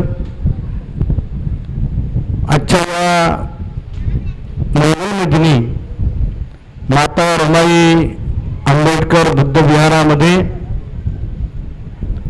ज्यांनी वर्षावास केला असे आदरणीय भिक्खू शिवरत्नजी या कार्यक्रमाला उपस्थित भिक्खू पय्यारत्न थेरो, भिक्खू सुभूती, भंते कल्याण धम्मो, या कार्यक्रमाचे सर्व संयोजक मंडळी, महिला मंडळ, सर्व सहयोग नगर येथील सर्व श्रद्धावान बौद्ध उपासक उपासिका, बालक तथा बालिकांनो, बौद्ध धम्मामध्ये वर्षावास समापन समारंभाच्या कार्यक्रमाला अतिशय महत्त्वाचं स्थान आहे. बौद्ध भिक्खू आषाढ पौर्णिमेपासून तर आश्विन पौर्णिमेपर्यंत संपूर्ण भारतामध्ये जगामध्ये आषाढ पौर्णिमेला अधिष्ठान करतात. 3 महिने धम्माचरण करून, ग्रंथांचं वाचन करून, उपोषताचं पालन करून आपण सर्वजण धम्माचरण करत असतो. या धम्माचरणाचा एक सांगता समारोप व्हावा, लोकांना प्रेरणा मिळावी, स्फूर्ती मिळावी, आनंद मिळावा आणि धम्माचरण केलं याची एक मानसिक शांती, मानसिक सुख आणि मानसिक समाधान लाभावं यासाठी या कार्यक्रमाचं आयोजन केले जाते. बुद्ध भगवंताच्या काळामध्ये सुद्धा महाप्रजापती गौतमीनं एक दुशाल अशाच एका वर्षावासामध्ये तयार केली होती, जे आता म्हणते पय्यारत्नजी म्हणाले की कठीण चिवरदान. तर महाप्रजापती गौतमीने सुद्धा अशाच प्रकारची एक दुशाल तयार केली होती आणि तयार करून ती बुद्ध भगवंताकडे गेली आणि म्हणाली, भगवान, ही दुशाल ही तयार केलेली आहे, आपल्यासाठी तयार केलेली आहे, आपण त्याचा स्वीकार करावा. बुद्ध भगवान त्या मातेला म्हणतात, आई नाही, तू हे संघाला दान दे. दुसऱ्यांदा सुद्धा अशा प्रकारे म्हटलं जातं. दुसऱ्यांदा सुद्धा बुद्ध भगवान म्हणतात, नाही माते, तू हे संघाला दान दे. तिसऱ्यांदाही जेव्हा अशा प्रकारे बोललं जातं तेव्हा बुद्ध भगवान म्हणतात, माते, तू हे संघाला दान दे. तिला असं वाटतं की बालपणामध्ये मी या सिद्धार्थ गौतमाला कडे खांद्यावरती घेतलं, दूध पाजलं आणि म्हणून ती दुशाल तयार मी केलेली आहे, त्यांच्यासाठी तयार केली आहे, त्याचा त्यांनी स्वीकार करावा. परंतु तथागत भगवान बुद्धांनी भिक्खू संघाचा विचार केला. जेव्हा आपण बुद्ध वंदना म्हणतो तेव्हा त्या बुद्ध वंदनेमध्ये सुद्धा 9 गुण असतात आणि संघ वंदना जेव्हा म्हणतो आपण तेव्हा त्या संघ वंदनेमध्ये सुद्धा 9 गुण आहेत. आणि म्हणून तेव्हापासूनची एक श्रेष्ठ अशी परंपरा आहे की हे कठीण चिवरदान जे असतं ते संघाला दान दिल्या जाते आणि त्यामुळं संघ सुद्धा पूजित होतो आणि बुद्ध धम्म संघ सुद्धा पूजित होत असतो.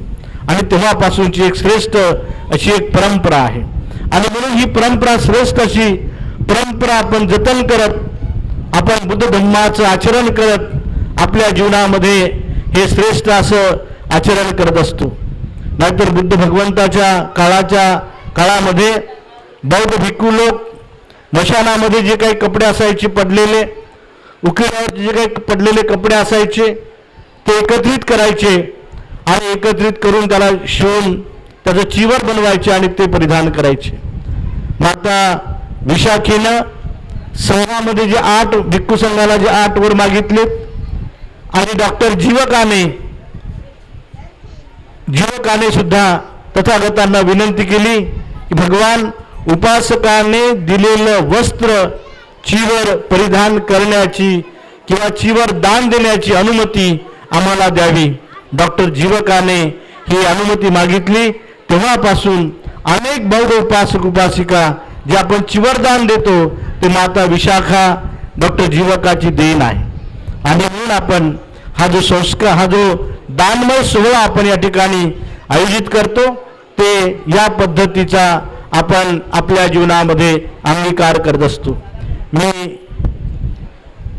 अनेक वेळेला हे बोलत असतो की बाबासाहेब आंबेडकरांच्या धम्मक्रांतीनं आपल्याला एक बौद्ध संस्कृती लाभलेली आहे. 14 ऑक्टोबर 1956 साली आपल्याला बुद्ध धम्माची, बाबासाहेब आंबेडकरांनी धम्माची दीक्षा दिली आणि एक महान अशी संस्कृती दिलेली आहे. बाबासाहेब आंबेडकरांनी 14 ऑक्टोबर 1956 साली जेव्हा बुद्ध धम्माची दीक्षा घेतली तेव्हा बाबासाहेब आंबेडकरांनी 3 गोष्टी केल्या. एकाच वेळेला 3 गोष्टी केल्या. तर प्रथमतः बाबासाहेब आंबेडकरांनी बुद्ध धम्म स्वीकारताना हिंदू धर्म त्यागला. लगेच बाबासाहेब आंबेडकरांनी दुसऱ्यांदा बुद्ध धम्म स्वीकारला आणि तिसऱ्यांदा बाबासाहेब आंबेडकरांनी बुद्ध धम्म अनुसरला. म्हणजे 3 गोष्टी बाबासाहेब आंबेडकरांनी एकाच वेळेला केल्या. हिंदू धर्म त्यागला, बुद्ध धम्म स्वीकारला आणि बुद्ध धम्म अनुसरला सुद्धा. ह्या 3 गोष्टी आपल्या जीवनामध्ये आपण सर्वांनी आत्मपरीक्षण करण्याची आजही मला वाटतं गरज आहे. गेल्या 66 वर्षापासून आपण धम्माचं काम करतो, धम्माची सेवा करतो, परंतु किती लोकांनी हिंदू धर्म खऱ्या अर्थाने त्यागलेला आहे, परिपूर्ण बुद्ध धम्म किती लोकांनी स्वीकारलेला आहे आणि किती आत्मसात केलेला आहे याचं चिंतन मनन आपण करण्याची आज गरज आहे. आणि म्हणून आपण सदैव ह्या बाबीकडे लक्ष दिलं पाहिजे. बाबासाहेब आंबेडकरांनी आपल्या जीवनामध्ये बालपणापासून खूप मोठा खस्ता खाल्लेला आहे. बाबासाहेब आंबेडकरांना बुद्ध धम्म स्वीकारण्यापूर्वी ज्या बाबासाहेब आंबेडकरांना अनेक हालापेष्टा सोसाव्या लागल्या, कष्ट सोसावे लागलेत, ते आपण त्याचं चिंतन मनन केलं पाहिजे. मी नेहमी सांगत असतो की बाबासाहेब आंबेडकरांना शाळेमध्ये गेल्यानंतर वर्गाच्या बाहेर बसावं लागलं. बाबासाहेब आंबेडकरांना बैलगाडीमध्ये साधं बसू दिलं नाही. बैलगाडीतून बाबासाहेबांना उतरावं लागलं, उतरून दिलं. बाबासाहेबांना पायी जावं लागलं लहानपणामध्ये. आज आपली मुलं चांगल्या 4 व्हीलरच्या गाडीमध्ये फिरतात. आपले मुलं आज चांगल्या पद्धतीने विमानामध्ये जातात. ही पुण्याई बाबासाहेब आंबेडकरांची आहे. म्हणजे ज्या बाबासाहेब आंबेडकरांना बैलगाडीमध्ये साधं बसू दिलं नाही त्या बाबासाहेबांची लेकरं आज विमानामध्ये फिरतात. एक काळ असा होता की आपल्याला कुठल्याही प्रकारचं घर नव्हतं. आता भक्तीने एका झोपडी म्हटलेलं होतं. भैया म्हणाले की आम्हाला राहायला घर झोपडी नव्हती. आज आमचे बाबासाहेबांच्या पुण्याईनं 2 महाल तर झालेले आहेत, परंतु आमच्या घरामध्ये इंजिनियर झालेला आहे. म्हणजे एकेकाळी ज्या ज्यांना आपल्याला घर नव्हतं, साधी झोपडी राहायला होती, त्या झोपडीतला मुलगा आज इंजिनियर बनून घराची डिझाईन करतो आहे. म्हणजे घराची डिझाईन करतो आहे आणि साऱ्या लोकांना सांगतो की अशा प्रकारचं घर बांधा.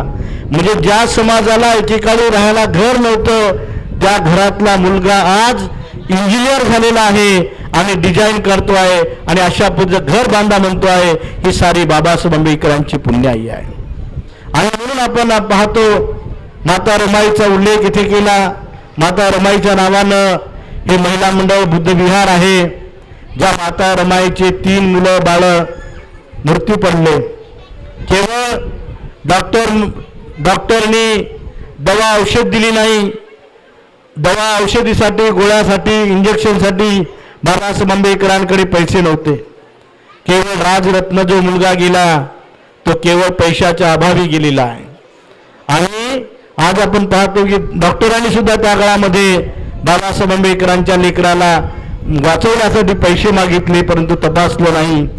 आज आपल्या घरामध्ये बाबासाहेब आंबेडकरांचे 2-3 लेकरं गेले, परंतु हजारो डॉक्टर आज आपल्या समाजामध्ये निर्माण झालेले आहेत. आणि ही देणगी जर कोणती असेल तर बाबासाहेब आंबेडकरांच्या त्यागाचा आहे, श्रमाचा आहे. आणि म्हणून आपल्या जीवनामध्ये हा बाबासाहेबांचा त्याग आपण स्मरणामध्ये सदैव ठेवला पाहिजे. केवळ हे जे काय आज आपण उपभोगतो आहे, आज जो आपला देणारा समाज झालेला आहे, ते बाबासाहेब आंबेडकरांची पुण्याई आहे. नाही तर एकेकाळी आपला समाज मागत होता, आज आपण साऱ्या समाजाला देऊ शकतो. हे जे काय आज लोकशाहीचं भाषण करत होते, या लोकशाहीच्या भाषणामध्ये सुद्धा आपण त्यांना देतो तेव्हा हे लोक देतात. म्हणजे आपण बाबासाहेब आंबेडकरांनी आपल्याला मताचा अधिकार दिला. वन वोट वन व्हॅल्यूज हे मताचं मूल्य जर आपल्याला मिळालं नसतं तर हा समाज सुद्धा आपल्याकडे आला नसता. आणि म्हणून ही किमया बाबासाहेब आंबेडकरांची आहे. आणि म्हणून याचं भान आपण सदैव आपल्या जीवनामध्ये ठेवलं पाहिजे. ही महान जी संस्कृती आहे, ही संस्कृती आपल्याला बाबासाहेब आंबेडकरांनी दिलेली आहे. आणि म्हणून एका ठिकाणी म्हटलं आहे की संस्कारेण संस्कृती, संस्कारातून संस्कृती घडत असते. जे काय आपण आपल्या मुलावरती, मुलीवरती, परिवारावरती धम्माचे संस्कार टाकतो, या संस्कारातून ही संस्कृती घडत असते. माता विशाखेनं सातत्याने विहारामध्ये गेलेली आहे. बाबासाहेब आंबेडकरांनी सुद्धा आपल्याला सांगितलेलं आहे की किमान आम्ही आठवड्यातून एक दिवस तरी बुद्ध विहारामध्ये गेलो पाहिजेत. वर्षावासाच्या कालावधीमध्ये आपण सर्वजण आला असाल, अनेकांनी उपोषित व्रताचं पालन केलं, पण यापुढे बाबासाहेबांचा जो संदेश होता, वर्षावासाच्या कालावधीनंतर विहार ओस पडू नयेत, विहाराला कुलूप लागू नये, विहारामध्ये सातत्यानं आलं पाहिजेत. बाबासाहेबांचा एक संदेश होता की किमान आम्ही आठवड्यातून एक दिवस तरी बुद्ध विहारामध्ये आलं पाहिजेत. हा बाबासाहेबांचा संदेश आपण सातत्यानं विहारामध्ये आलं पाहिजेत. विहारामध्ये येणं, विहारामध्ये येऊन बसणं, एकत्रित येणं, एकत्रित बसणं, एकत्रित विचार विनिमय करणं, याला एक अतिशय महत्त्व आहे. आणि म्हणून एका ठिकाणी म्हटलं आहे की जो समाज वारंवार एकत्रित येतो, एकत्रित बसतो, एकत्रित विचार विनिमय करतो, त्या समाजाची सदैव भरभराट होत असते, हानी होत नाही. हा 7 अपरिहानीय धर्म भगवान बुद्धांनी महापरिनिब्बाण सूत्रामध्ये सांगितलेले आहेत की जो समाज वारंवार एकत्रित येतो, एकत्रित बसतो, एकत्रित विचार विनिमय करतो, त्या समाजाची सदैव भरभराट होत असते. आणि म्हणून आपला विकास करण्यासाठी आपण सदैव आपल्या बुद्ध विहारामध्ये आलं पाहिजे, एकत्रित बसलं पाहिजे, एकत्रित विचार विनिमय केला पाहिजे आणि एकत्रित विचार विनिमय करून आपल्या समाजाचा विकास केला पाहिजे. आपण पाहतो की बुद्ध भगवंताच्या काळामध्ये अशा अनेक उपासक उपासिका बुद्ध विहारामध्ये येत होत्या. मेघार माता विशाखा सुद्धा एक दिवस विहारामध्ये आली. जसं वर्षावासाच्या कालावधीमध्ये आता अनेक उपासक उपासिका उपोषित व्रत धारण करतात.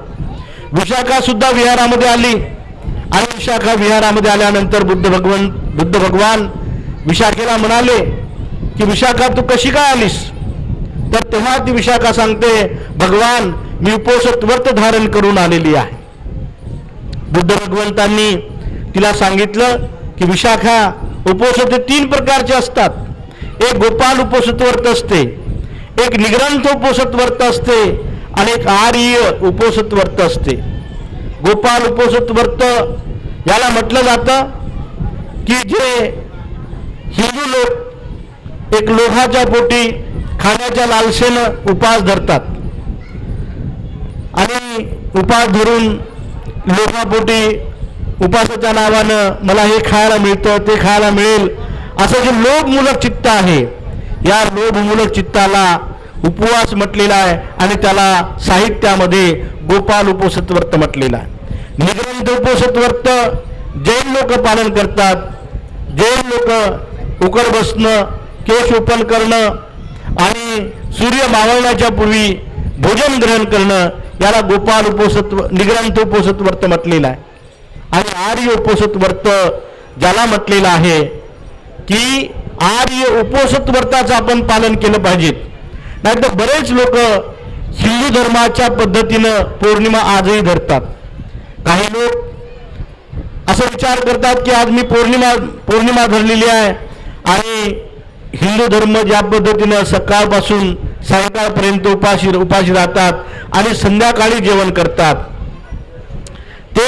ती पद्धत हिंदू धर्माची आहे. बुद्ध धर्मामध्ये आपण जेव्हा उपोषित व्रत धारण करतो तेव्हा सूर्य निघण्याच्या पूर्वी आपण अष्टशील ग्रहण केलं पाहिजे. आपण बुद्धविहारामध्ये आलं पाहिजे. आणि बुद्धविहारा उपोषित व्रत जेव्हा आपण धरतो, ज्या दिवशी सूर्य निघण्याच्या पूर्वी म्हणजे उपोषित असतं, त्या दिवशी उपोषित धरायचं असते आणि त्या दिवशी आपण अष्टशील ग्रहण करायचं असते. अष्टशील ग्रहण केल्यानंतर आपण अष्टशिलेमध्ये जसं म्हणतो आपण की मी हिंसा करणार नाही, चोरी करणार नाही, ब्रह्मचर्याचं पालन करेन, खोटं बोलणार नाही, दारू गांजा मादक पदार्थांचं सेवन करणार नाही आणि 12:30च्या आत भोजन ग्रहण करेन, म्हणजे विकाल भोजन करणार नाही. त्या दिवशी नाच गाणे तमाशा माला गंध विलेपन धारण मंडन आपण जे असं म्हणतो शील, त्या शिलाचं पालन करायचं आहे. उंच आसनावरती बसायचं नाही आहे. आणि अशा पद्धतीनं 8 शिलाचं आपण आपल्या जीवनामध्ये पालन करायचं असतं. याला आर्य उपोषित व्रत म्हटलेलं आहे. आणि हेच उपोषित व्रत मिगार माता विशाखेने आपल्या जीवनामध्ये पालन केलेलं आहे. आणि म्हणून आपल्या जीवनामध्ये आपल्या मुलांवरती मुलींवरती चांगले संस्कार टाका. चांगल्या संस्काराने मनुष्य चांगला घडत असतो, वाईट संस्काराने मनुष्य वाईट बनत असतो. आणि म्हणून आपण आपल्या या जीवनामध्ये अशा प्रकारचं एक धम्माचरण करून आपल्या जीवनामध्ये सुखशांती प्राप्त करण्याचा प्रयत्न केला पाहिजे. आभाळही आलेला आहे, आपल्या सर्वांचं भोजनही राहिलेलं आहे. आणि म्हणून मी अधिक या ठिकाणी न बोलता जेव्हा केव्हा आपल्याकडे येईल तेव्हा विस्तारानं पुन्हा एकदा बोलण्याचा आपण या ठिकाणी प्रयत्न करूया. आज या वर्षावासाच्या निमित्ताने भंते श्री रत्नजी यांनी जे काही बुद्धांनी त्यांचा धम्म ग्रंथ शिकवला, बुद्धाचं जीवनचरित्र शिकवलं, बाबासाहेब आंबेडकरांनी महान या ग्रंथाचं वाचन केलं, त्या निमित्ताने आपण या कार्यक्रमाचं आयोजन केलेलं आहे. आपण सर्वजण बाबासाहेब आंबेडकरांनी दिलेल्या 22 प्रतिज्ञांचं पालन करावं. आणि बाबासाहेब आंबेडकरांनी ज्या पद्धतीनं 3 गोष्टी केल्या, धर्म सोडला, धम्म स्वीकारला आणि धम्म अनुसरला, त्या 3ही गोष्टी आपण सुद्धा आपल्या जीवनामध्ये अंगीकाराल अशा प्रकारची मंगलकामना सद्भावना मी या ठिकाणी व्यक्त करतो. आणि रजा घेऊन आशीर्वाद गाथा घेऊन या ठिकाणचं हे माझं छोटंसं धम्म प्रवचन मी इथे समाप्त करतो. साधू साधू साधू.